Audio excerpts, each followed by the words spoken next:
Okay.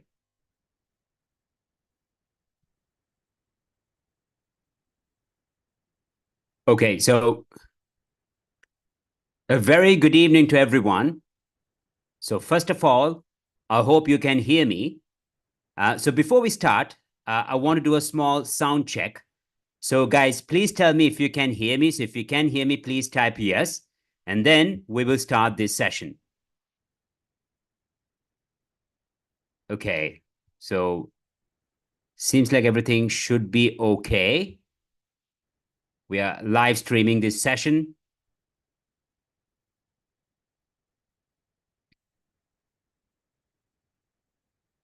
Okay, so I see everyone is gathering. Should be fine. Okay, so great, great. So once again, guys, a very good evening to everyone. I hope you can see me and hear me. So once again, if you can see me and also if you can hear me, please type yes, because that way you kind of confirm that everything is fine from your end, and this way I can conduct the session. Great. Thank you very much. I appreciate that very much. So, my name is Nash Akthar. I'm a certified IELTS trainer, and you are here to learn the essential skills related to IELTS. So, I'm sure that you will find this session useful. So, guys, in case you can't see me or if you can't hear me, please refresh the browser. So, it's going to be a very interactive session. I'll be asking questions and you'll be responding. And I'm very sure you will find it useful. So that's why, in case you can't hear me, if the connection is not stable, please refresh the browser. But overall, I see too many yeses. So that means everything is fine. And that's good to know. So great. So, like I said, my name is Nash Akthar. I'm a certified IELTS trainer, and I've been preparing students for more than 10 years. I've also worked as an official IELTS administrator in Eastern Europe. So, currently, we are from Eastern Europe, me and my team, but we have been preparing Sri Lankan students since 2023. So, I started my career as an English teacher, then I became an official IELTS administrator. Then I became a director of an official IELTS testing center. So I have been in this field for more than 10 years. So not just a trainer, but even being a director of an official IELTS testing center. So that's why my session today would be very useful for you all, starting from the exam registration, preparation, the exam format. So make sure to ask your questions at the end of our session. So what you can do now is to kind of, write down your questions, and please don't ask them now. That might distract us. So make sure to ask your questions related to IELTS, related to the format, right? Whether it should be academic or general. I'll be more than happy to answer all your questions at the end, because at the end of our session, we're going to have a small Q&A. And during that session, you can raise your questions. So, like I said, we have revolutionized the way we prepare IELTS in Sri Lanka. And we are very proud of that, because quite often students end up taking this exam not just twice, but even like 5, 10 times. But since 2023, we have revolutionized the way we prepare students, and that's why our students have achieved a very high score. So since we started Masters Online, or since we launched Masters Online in Sri Lanka, I've visited Sri Lanka twice. First time we conducted a workshop. So this is the first workshop we conducted. And then this is our second workshop at the Hotel Shangri-La, and where we also commemorate our successful students' results. So whenever students achieve a band 7 and higher, we give them a mug. So it's called I Have Mastered IELTS, because we believe it's a great achievement. So these are students who achieved their required score on their first attempt. So that's why I believe our session today is going to be useful for you all, because I'm going to focus on all 4 sections: listening, reading, writing, and speaking. So make sure to stay till the end. So who's going to stay till the end? Because it's going to be for 90 minutes. The session will be for 90 minutes, and then I'll also leave some time for the Q&A session. So guys, if IELTS is a very serious step for you, if it's a decisive factor for your future career path, I guarantee that this session is going to be a game changer. So make sure to have your pen and your book or a notepad with you to take down some notes. I'm pretty sure you'll find it useful. So now let's move forward. So like I said, guys, our students, they achieved like band 8.5, 7.5 on their first attempt. So we have so many results, but I'm not going to show you all the results because that will take time. But the way we prepare has proven to be extremely effective. So that's what I'm going to show you all today, like how you should prepare, even if you're preparing by yourself. What should be the approach for IELTS listening? What should be the approach for IELTS reading? What should be the approach for IELTS writing? And also, what should be your approach for IELTS speaking? So once you understand this, believe me, achieving a very high band score is as sure as the sun rising from the east and setting in the west. So I'm fully confident that you can achieve a very high score if you follow these steps. So the aim of our lesson would be to understand what is IELTS. I know that you know what it is, you know why you're taking this exam, but today, guys, I'm going to show you the true definition of IELTS. Then certain misconceptions that you shouldn't fall for. Because since it's the most popular language test in the world, you can easily find a lot of information. And maybe, not maybe, but most of them are, quite misleading. So that's why, guys, I'm going to show you what you should rely on. And also, you shouldn't fall for certain misconceptions. Then I'm going to introduce an important skill. Now, this skill is so important because it's almost 70% of your IELTS preparation. So that's what I'm going to teach you all today, the most important skill and the 3 ways of implementing that skill. Okay, so that's the most important part of our session today. And then how you should prepare, irrespective of your level, and then the 4 essential skills. So before we start, I gave a nice introduction about myself. I hope you are quite convinced. Now, the point is, guys, I would like to know each one of you. So I would really appreciate if you're here for the first time to introduce yourself. So can you tell me who you are? For example, my name is Jonathan. I'm from Colombo, maybe from Kandy, maybe from Gaul, Jaffna, right? So you can say like, my name is, I'm from. And then can you tell me, why do you need IELTS? Why do you need this exam? Is it for immigration? Is it for academic purposes? Maybe it's for your job. So what is the purpose? Then the required score. What is the required score? Is it a 6.5? Is it a band 7? Is it a 7.5, 8? And also, guys, would really appreciate if you could tell me whether this is your first attempt when it comes to the exam, or have you already taken the exam? So can you give me a nice introduction? That would be very helpful. So don't hesitate. Please type and let me know. Like, what's your name? Where are you from? I would like to know that as well. Why do you need this exam? And my last question is, which is the most challenging section for you? Is it listening, reading, writing, or speaking? Okay, so I see for my student visa, 6.5 score. Okay. So hello. Great. So once again, why do you need IELTS? The required score. And when I plan to take the exam. Okay, so great.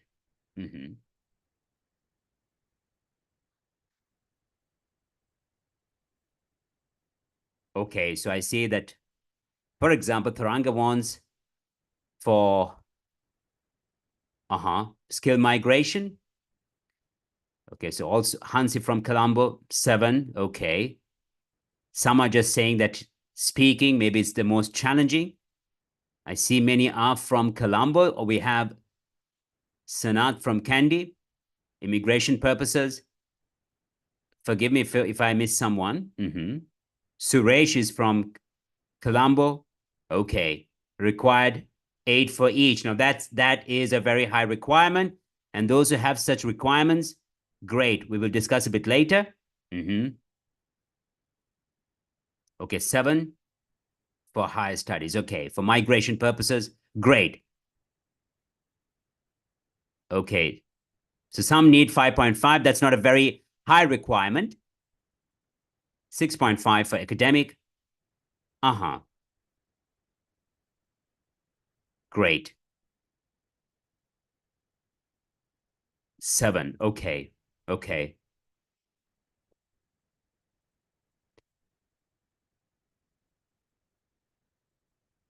We have a student from Gampaha. Okay, great, great. So Colombo, Kandy, I see. Oh, from Manor.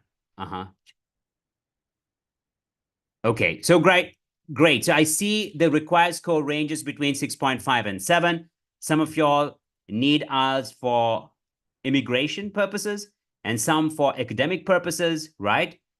And some, they have very high requirements. Okay, we have Santushya from Kandy. Great. Okay, okay. So guys, great. I think I see many are typing. That's great, guys. I'll get back to you all, but well done. Very good. So thank you for the introduction. So like I said, the required score ranges between 6.5 and 8.5. That's the maximum. Some they need a 5.5, not a very high requirement. So guys, let's slowly start. Let's slowly start. So what is IELTS? Why do you take this exam? Remember, IELTS, it stands for International English Language Testing System. So it's the most popular language test in the world. Over 3.5 million candidates, they sit for this exam every year. And only a 40%, now that's the most important point, only a 40%, they achieve their required score on their first attempt. Now, this does not mean that the exam is difficult. However, guys, remember, you take this exam, look at the second point. It says a good score for IELTS between 6.5 and 9 certifies that a person can use English fluently in a native, professional, English-speaking environment. So remember, you take this exam to prove that you can use English fluently in a native, professional, English-speaking environment. Now, this has a very deep meaning, and that's why I would like to emphasize on this point, because if you achieve a band 7, or if you achieve even a 6.5, but 7 would always be better. It's impressive. That's why we even give mugs to our students, because it's a great achievement. Anything higher than 7, it's phenomenal. So if you achieve a band 7 or higher, you prove that you can negotiate in English. Now, that's an important skill. In order to negotiate, you need to be well structured. You need to be well organized. You need to be logical.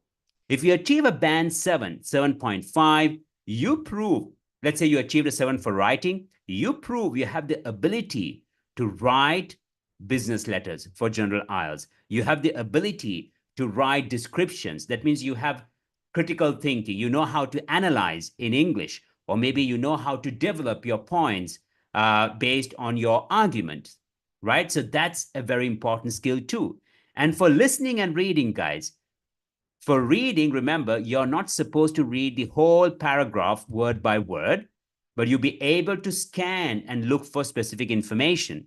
Now, this is important, let's say, when you're working for an international company, or maybe let's say once you move to Canada, right? When you have to deal with documents, you can't just read the whole document word by word. Maybe you need to read quickly and understand the general idea, or maybe you need to find specific information. So IELTS, the whole exam is structured in such a way where you develop skills which would be useful for your professional life. Now, that's something that you all should keep in mind. So there are long-term benefits if you prepare well.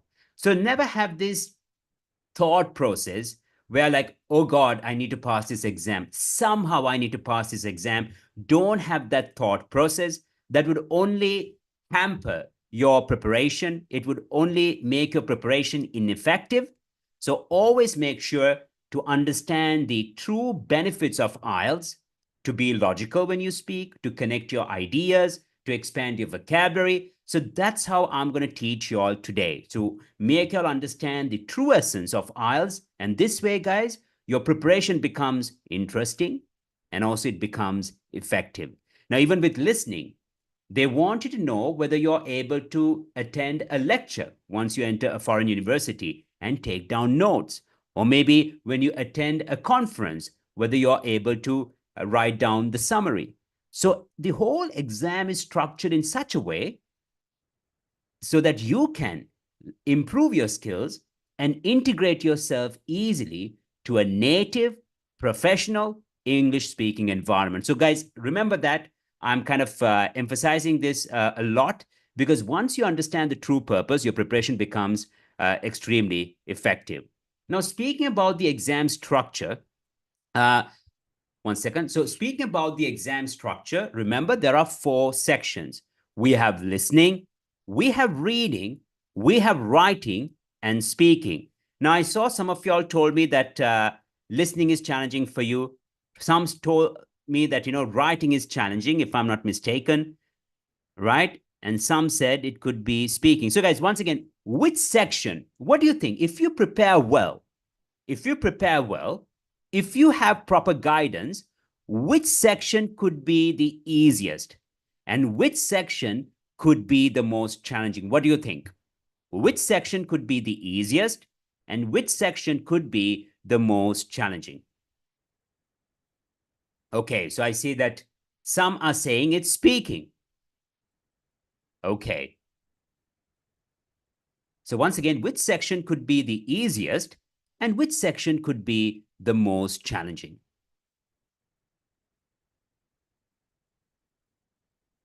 So many are saying it's speaking. Well, okay. Some are saying it's writing. Okay. And I see listening is the easiest. Okay. So well done. Well done. Okay. So some say the easiest is reading and the challenging is writing. Listening is the easiest. Okay. Fine. Fine. So we have different views. Now, okay. Okay. Fine. And I even see that some say that writing is the easiest and reading is the hardest. Now, I'm not going to say that some are correct with their opinion and some are wrong. No, actually, it all depends. It all depends. For example, how often do you read, right? If you read very often, remember, you will find IELTS reading much easier than those who don't. And also, you will improve your writing skills faster. Reading is a very important habit, guys. It's a very important habit, not just for IELTS preparation, but even for our day-to-day life, even for our career. They say that bad habits are easy to start, but hard to live with. Good habits are difficult to start, but easy to live with. I mean, for example, eating a burger could be very tempting, but when you keep on eating it, there could be detrimental effects.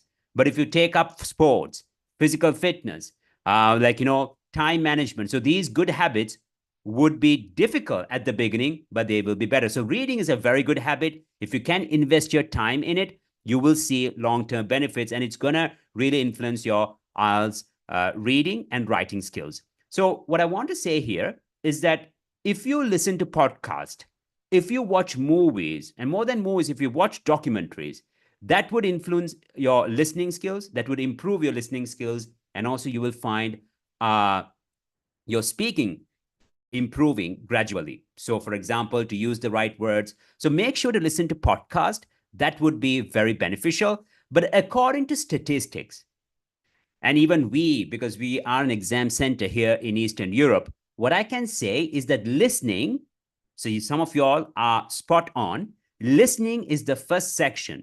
If you prepare well, if you prepare well, listening would be the first section where you can achieve a band 9.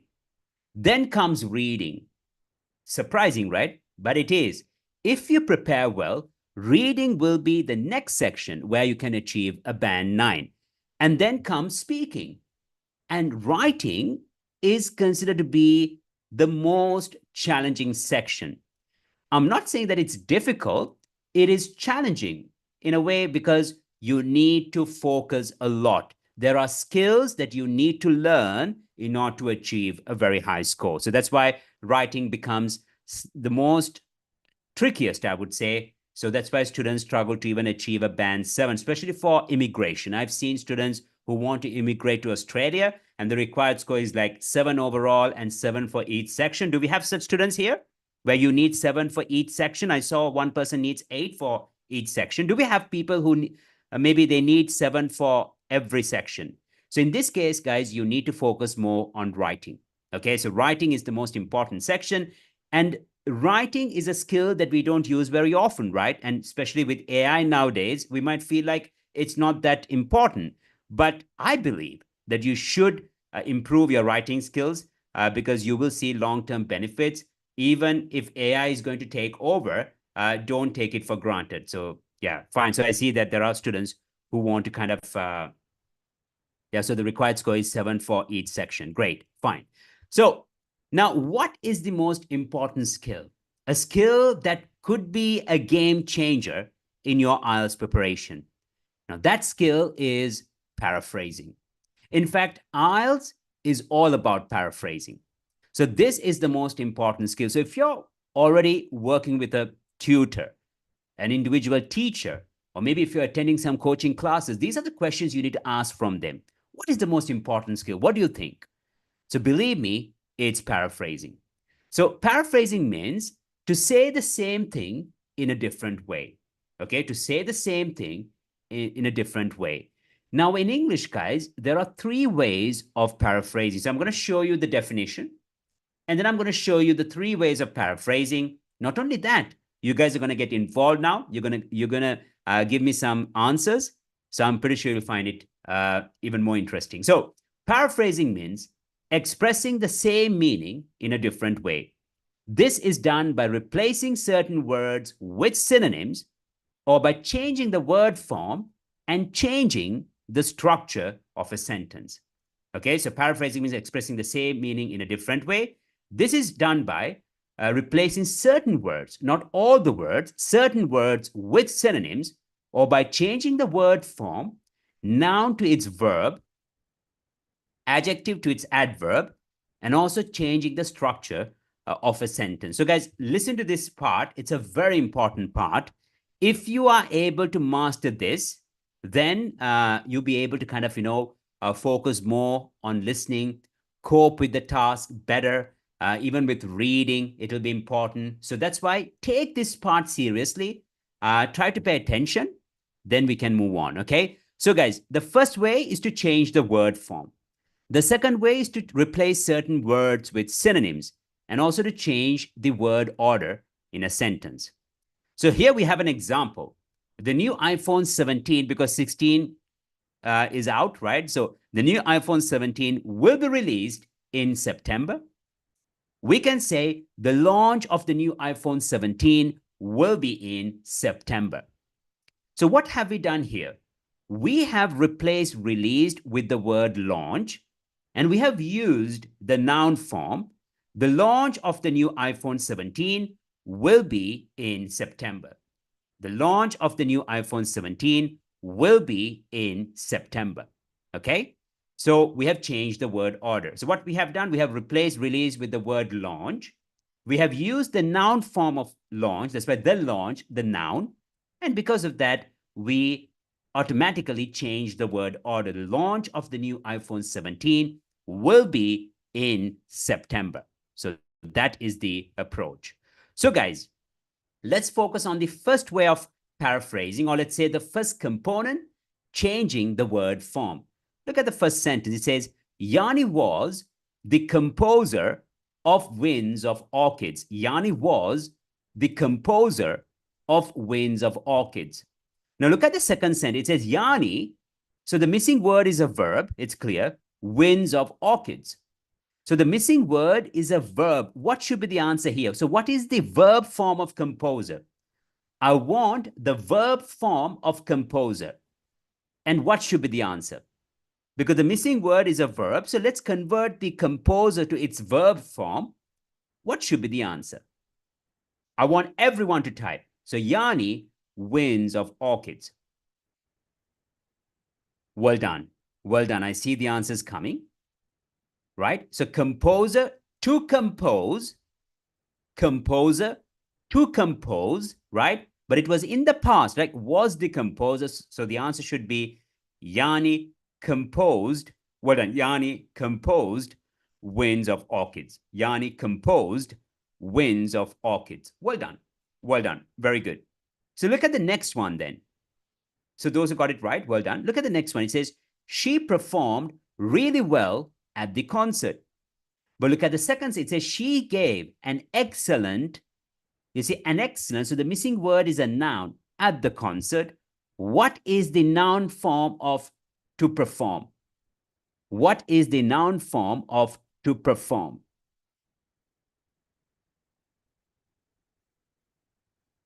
Well done. Well done. So you see, she gave an excellent performance at the concert. She gave an excellent performance at the concert. Well done. Very good. Sarah and her friend had creative differences. Sarah and her friend had creative differences. So Sarah and her friend